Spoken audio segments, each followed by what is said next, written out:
Welcome to an episode 4 of An Entrepreneur in Training. Today we have a very special guest and one of my really good friends, Aaron Anderson. So go ahead and say hello. How you doing? Thank you for having me on, brother. Yeah, so he recently started a drone photography and videography business. He's very early in his career, obviously, still working and getting that first few customers, and he's also still working his way to getting his first few paid customers as well. He's still working through the steps as far as getting, free testimonials. He's doing a lot of work for free at the moment, but his work looks really good, and he's definitely building a good portfolio of good work to go ahead and start selling his business to other people and actually making some money. So obviously a part of this podcast is I really want people to get a good look at like the beginning of people's entrepreneurial journeys, just like mine and like Aaron's here. So this is Aaron, and his business is Anderson Airborne. So he does drone photography and videography.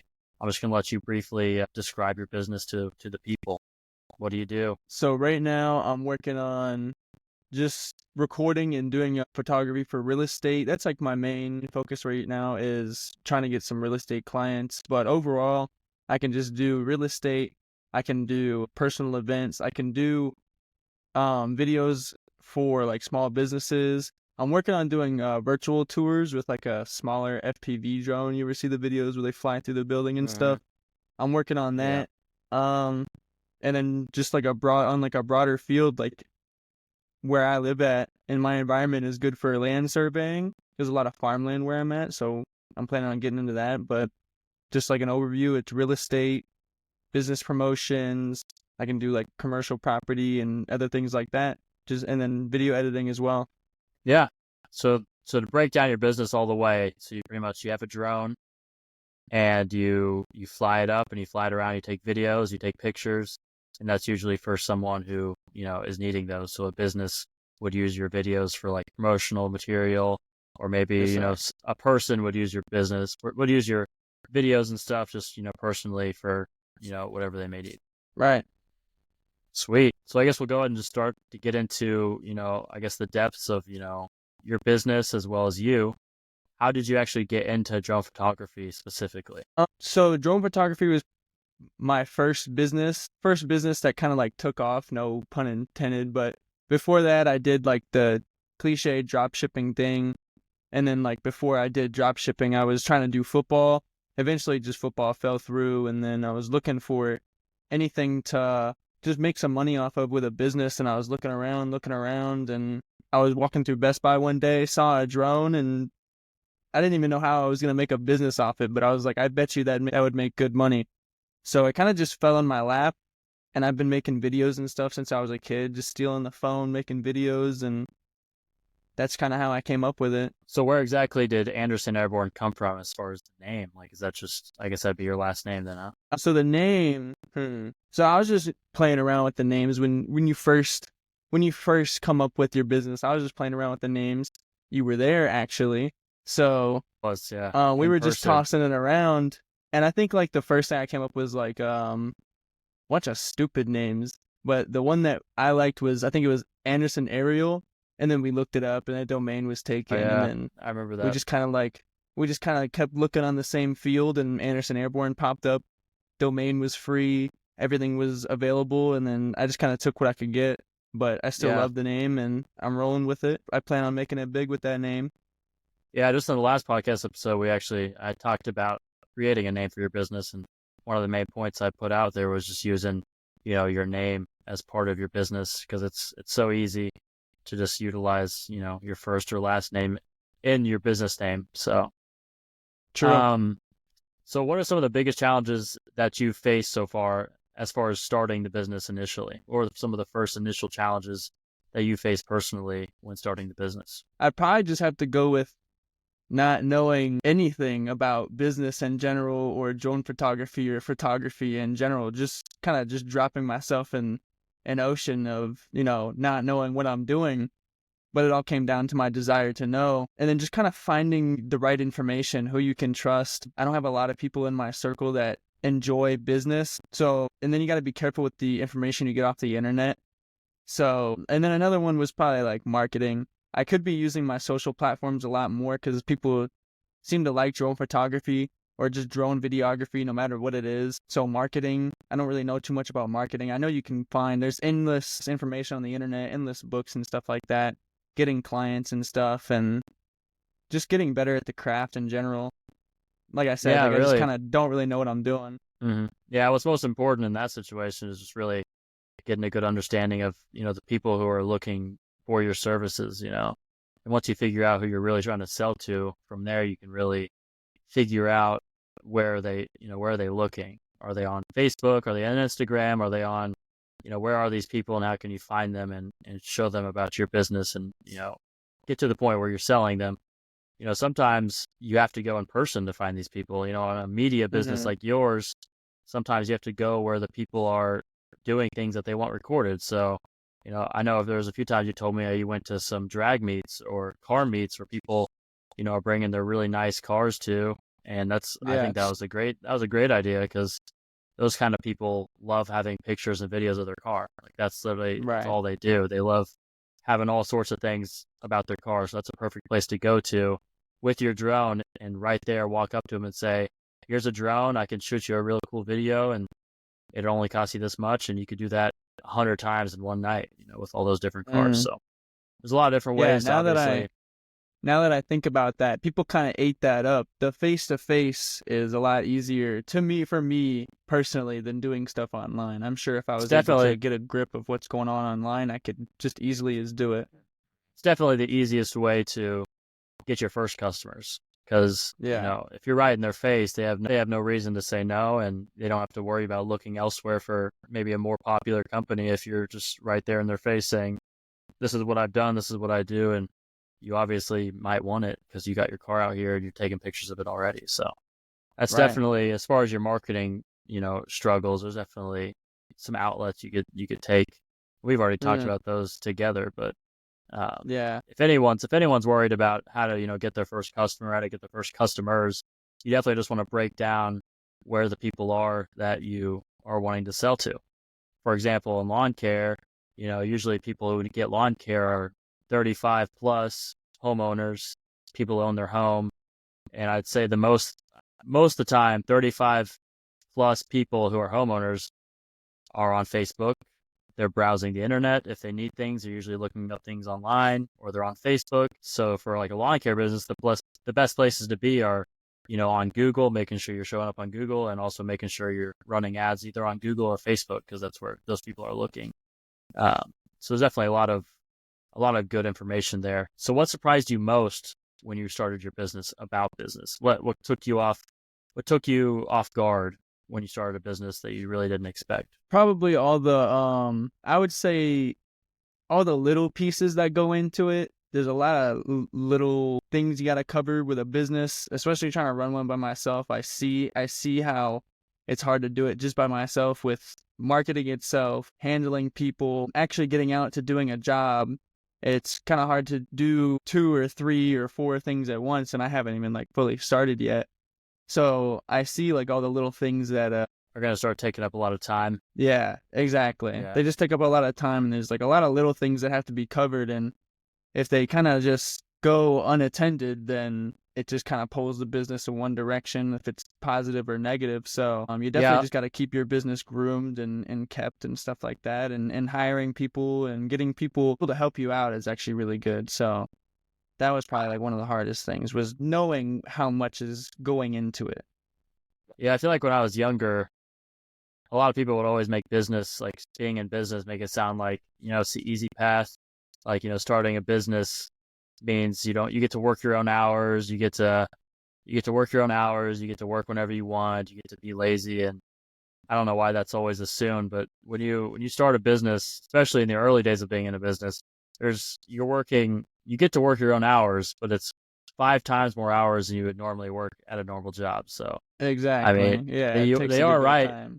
They are right when they say you get to work your own hours on your own time, but that ends up being all your time and all your hours. So, that's Right. Yeah. definitely something I didn't expect in starting a business is just how much time it actually takes up out of every single day. It's not just like in general, every day your time is being taken. I mean, once you actually get your business rolling and you're getting work, when you have to actually be on jobs as well as dealing with employees, as well as dealing with, taking phone calls, new leads coming in as far as doing your own Yeah. marketing, keeping your own books. I mean, there's a whole thing in just making sure I mean, I would spend like an hour a day just in spreadsheets taking, keeping track of who's all paid, who hasn't paid, man, and then taking calls from customers who are complaining, taking calls from customers with questions. I mean, it's just like when it's all you, Yeah, I believe it.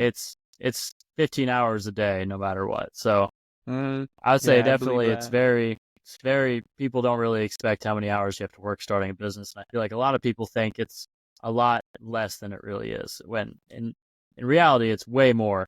I mean, once you get a business started and out there, there's definitely ways to start delegating that time. You could hire people such as like salespeople. You can hire a marketing agency. You can hire Right. people to take your calls. You can hire all sorts of people to start taking some of that time off. But as your business grows, there's just new things that take your time. So it's definitely a lot of time to spend in business. And if you're not ready for that, you probably shouldn't be doing it. If you like to clock in at 9 and clock off at 5 and go home and enjoy yourself and not think about work, you would not want to start a business, because you're always It thinking ain't for about it. you. You're always thinking about it 24/7 when you own a business. You don't get to clock off. You're always on unless you're sleeping. And sometimes you even dream about work. Had many Right. dreams digging holes and building fences. So I don't Same ever here. seem to. I've had many dreams where I crashed drones. I've crashed a lot of drones in my dreams. Yeah, I mean, not many So people working, at Walmart are like dreaming about, doing Walmart things. I mean, if you are, I'm really sorry for you, but most yeah, people aren't. honestly. Most people get to go home and not even think about anything Walmart is doing. But if you Mm. own Walmart, you're always thinking about what Walmart's doing. So Well, more what's there's just going on, yeah. they're just a little different. So my next question for you is, how are you currently marketing and advertising Anderson Airborne? So I'm currently marketing and advertising it just by going around, and I have some business cards. I just go around to local businesses and I just kind of hand them out, give them a little pitch, let them know what I offer and that I'm doing it for discounted rates because I'm kind of starting out. I could be leveraging my social medias a lot more because, like I said, people just eat up drone photography and videography. So that'd be a good way to do it. I would get referrals. I've gotten a couple referrals from jobs that I've done for free.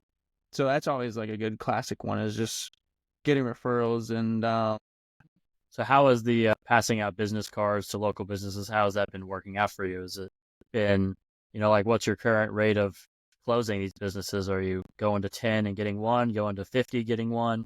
How's that been working out for you?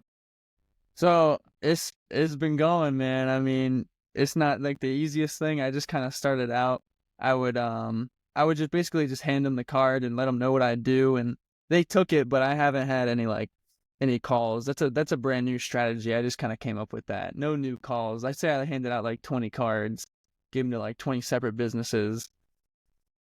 So now that I think about it, not too good. Maybe not the best strategy, but it's something, Maybe somebody will throw it on the ground and then somebody walks by, picks it up, and they'll be the one who calls me or something like that. Do you ever think So that maybe you should like add maybe a little bit of selling as you're passing out the cards? Maybe do more than just passing out the cards, and maybe just actually try to get them to agree to something there.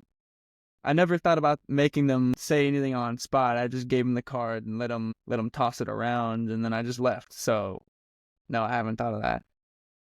Definitely might be a thought. It's definitely pretty difficult to try to sell in person. It's one of the hardest skills to have, obviously, selling Yeah, in person. But something like that, they'll probably, especially if you're not talking to the person in charge, they're just going to throw that card aside. And yeah. you'll probably never get to the That's person on top. So you definitely might want to consider trying to at least get into contact with the person on top. Either ask for, a name or a number, even a name, and then you could maybe find them some other way and get into contact with them. yeah, it's smart. So It's a good one. how have you decided on pricing your services, and how have you come to that price? So I've been looking around at my competition in my area. A good bit of drone photographers and real estate drone photographers and just drone photographers in general. I see their pricing. It's like 200 for a package, and these are pretty full-fledged businesses. They've been going on for a while, and they can kind of get away with $200 for per shoot and stuff like that. Me, I kind of have no portfolio. I just offer discounted prices and do just random shoots for free just so I can build my portfolio. But for my discounted rates, I give off $45 per shoot.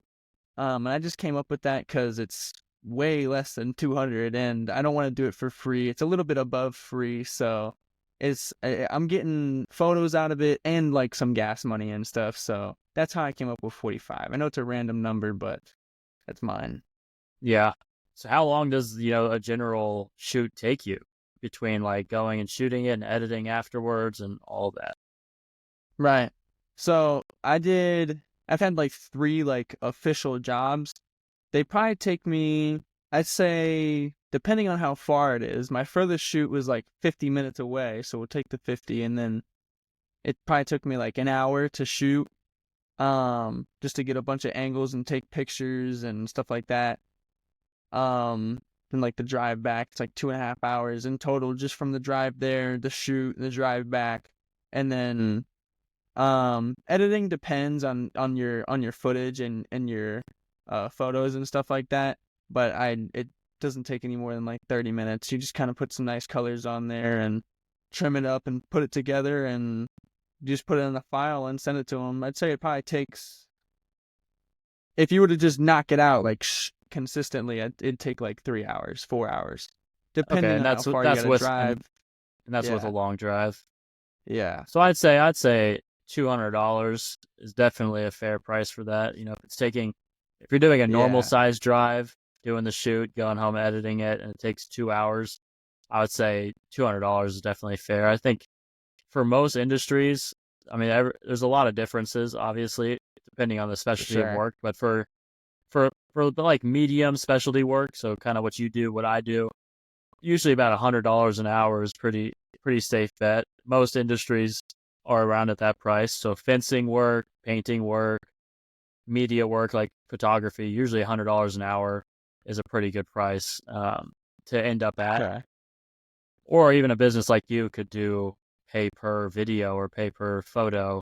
So you could shoot them for 2 hours and you could charge them $15 a picture. And maybe by the end of that, they like one of the pictures and you actually make Yeah, $300. So it could be even an opportunity to make extra money if you charge by the video or by the picture, because you could go out there and only spend an hour shooting and go edit them and then show them like 50 pictures that you took and edited, and they could actually like 20 of them, and you could make true. extra money there just by charging differently. So I've definitely seen a lot that of ways to before charge. as well. I've seen that before as well, where they charge per I think it's like 15 photos or something like that, and a couple videos. So they'll charge like 200 a package. And then I've also seen other real estate photographers and drone photographers charge by square foot. So I'd have to figure that out if I ever do that. Interesting.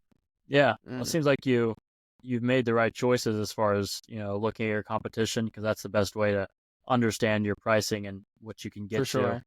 I would say for anybody listening who's either in business or looking to start, a good way to figure out your pricing to start with is to figure out what your competition is charging. And for businesses like lawn care, you don't really need to start free.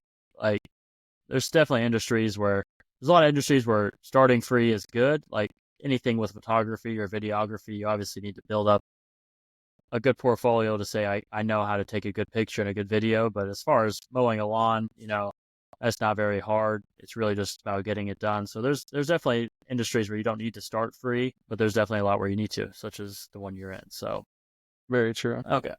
What advice would you give someone looking to start their own media business, as in photography or videography, kind of the thing you're in? I would say definitely know what you're doing. Look up certain courses and stuff. You can look up just free information on YouTube in general. There's endless amounts of information on drone photography in general. There's endless amounts of information on real estate photography in general. Definitely get good, trusted sources of information. If you have anybody that you know that does drone photography or something like that, then ask them. There's no pain in asking, just getting a hold of somebody and saying like, hey, what should I know?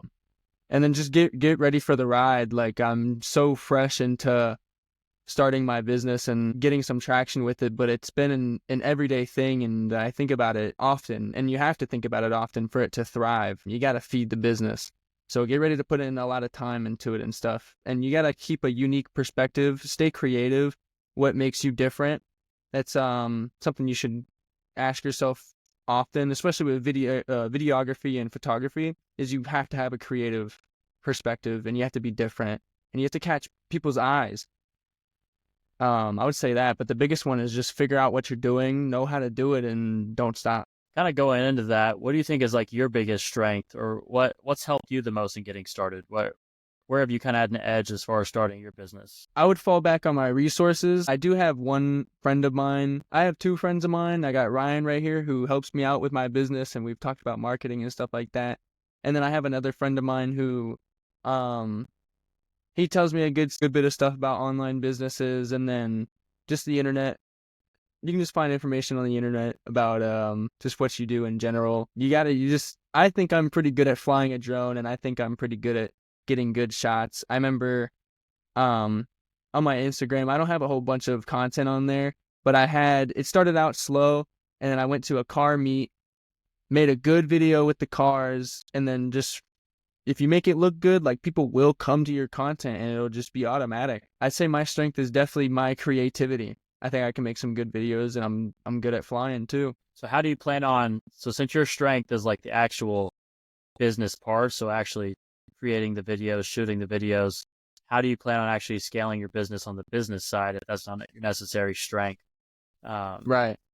Yeah, I asked myself that. Just basically going and finding people who can help me out with answers like that. There's a story that I like from a book that I like called Think and Grow Rich. And in that book, he tells a story about Henry Ford and how they took him to court or something like that. He was uneducated or something like that. And they were asking him a bunch of stupid questions about like the war and stuff like that. And he looked at whoever was asking him questions and said, "Hey, I have a bunch of red push buttons on my desk. And if I push one, I can get whatever piece of information I'm asking about from somebody who knows that."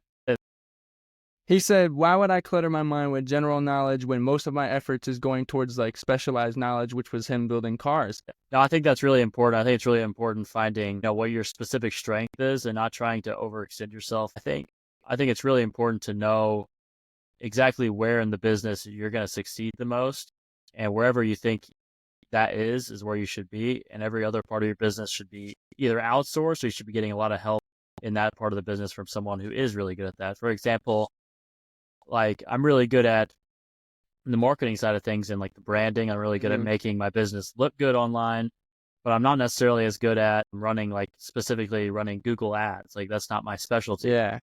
So me personally, in my business, I've hired a marketing agency because they specialize in running Facebook and Google ads. So that's just an example of, this is what I'm good at. Since I'm not good at this, I need to find someone who is, and they need to become that in my business. Another example of this is I hate taking phone calls for my business. It's just not what I like to do. It's not what I'm good at. And it's not, if I'm in charge of taking the phone calls, it's either not going to get done, or it's not going to be done good enough. And I understand that. And it's really important that you can just understand where in your business that you're not good at, or you're not willing to be good at, so you can move it on to someone else who is going to be good at it and spend all their time on it. So I think that's actually a really good story. What I was getting around to. Yeah, that's a really good story, because if you don't totally know yourself, that's okay. Yeah. Well, if you don't totally know yourself, I think that's okay. There's a lot of different people that know that type of stuff, and I can focus on having a creative perspective and making sure I get the best image on film, and then I can toss the editing up to somebody else who does editing, who sits down and edits for 8 hours a day or 10 hours a day or more. And if I want to do some marketing, I can just toss it over to somebody who does marketing, who sits down and does marketing for 10 hours a day. It's good to have a team, that's for sure. Have people who know what to do, especially if you're not too good at a certain field in business. In most businesses, there are like several different sections, and they all run something different. I would only counter that to say that, especially if you're like the top owner, if you're really the one who owns the company, it's really important that you do have a good understanding of everything going on. So it would be important that you at least know, what Facebook ads are, what goes into them, maybe even know how to make one yourself, or maybe you don't know how to make them the best. And it's definitely important to know, I do like to know still, what to say on the phone to people, because there might be a situation where I do have to do it, and I still need to have at least a basic understanding and some proficiency at it, but it doesn't mean you have to be the best. You shouldn't be spending all your time. I agree with that. You shouldn't be spending all your time in your business on something that it's not your best trait. Those things should be given to masters of those other traits. So there should be every business needs to have a master marketer, a master sales guy, a mastermind. Every business needs a mastermind. That's usually the business owner should usually be the mastermind, and the other mastery outlets should go to other people who are good at those things. So I think that's super important. I agree. Well, I think that's all we're going to have today. I think we pretty much covered, your whole business, and I think we're all really excited to see, what you end up with it. We'll probably have to interview you again, probably at the end of the year and see what you've done this year. So I guess leave us with, your year goals. What do you want to get done this year?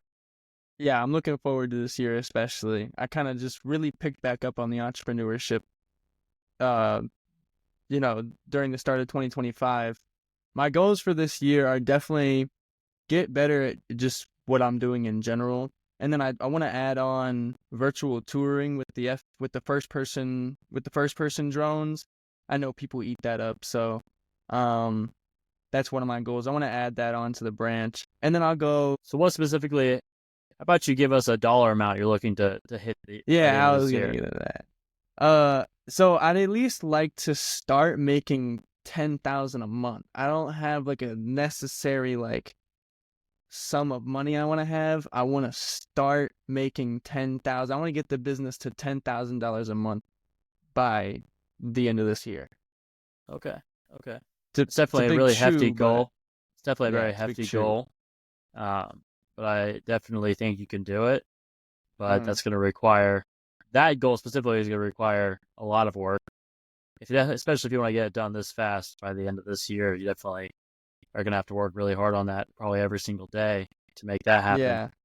Especially in your business, you don't get, a lot of repeat customers. To get $10,000 a month means you've got to be finding a lot of people all the time to be wanting your service, which is definitely possible. There's probably a lot of people looking for it. And that may even require you to expand your business into maybe other types of photography, maybe even just an actual camera. So, but I definitely think that's a really good goal for you. $10,000 a month's really nice feeling when you finally get there. And it does take a lot of work, but once you get there, it only shows you how hard it is to keep going. It's really hard to keep up with $10,000 a month. Even once you get it, you got to work very hard to keep it.